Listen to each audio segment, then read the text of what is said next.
নমস্কার, আমি মানবাধিকার কর্মী সঙ্গীতা চক্রবর্তী বলছি। আপনাদের জন্য একটা সুখবর নিয়ে এসেছি।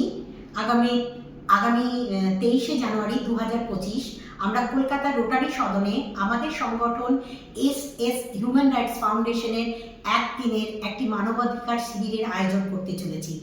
এই শিবিরে যদি আপনি উপস্থিত থাকতে চান তাহলে আমার স্ক্রিনে দেওয়া কয়েকটি নাম্বার রয়েছে, সেই নাম্বারগুলিতে আপনারা যোগাযোগ করবেন এবং আপনাদের বায়োডাটা পাঠাবেন। যদি আমরা সিলেক্ট করি তাহলে আপনাদেরকে ফার্দার কল করব এবং এই মানবাধিকার শিবিরে অংশগ্রহণ করার জন্য কয়েকটি শর্তাবলীও আমরা রেখেছি, সেগুলো আপনারা জানতে পারবেন।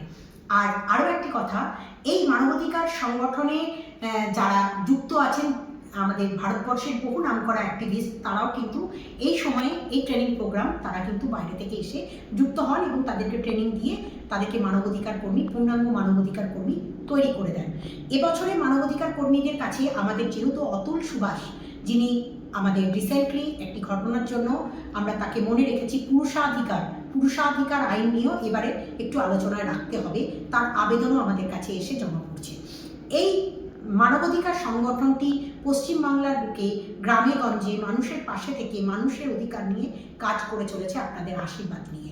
তাই আপনারা আশা করছি এই মানবাধিকার সংগঠনের বাৎসরিক প্রোগ্রাম যেটা হবে 23শে জানুয়ারি রোটারি সদন কলকাতায়, আপনারা উপস্থিত থাকার চেষ্টা করবেন এবং ডেফিনেটলি আমাদের সাথে যোগাযোগ করবেন এবং আমাদেরকে এগিয়ে দেবেন, যাতে ভবিষ্যতে আমরা আরও বড় কিছু কাজ করতে পারি এবং ছোট ছোট মানুষের যা খাদ্য, বস্ত্র, বাসস্থান, সেটা যাতে সরকার নিশ্চিত করে, দলমত রং নির্বিশেষে সেই চেষ্টা নিয়ে যেমন আমরা এগিয়ে যাই, তেমনি আপনারাও আমাদের পাশে থেকে আমাদের আশীর্বাদ করে আমাদের সংগঠনকে এগিয়ে নিয়ে যাবেন।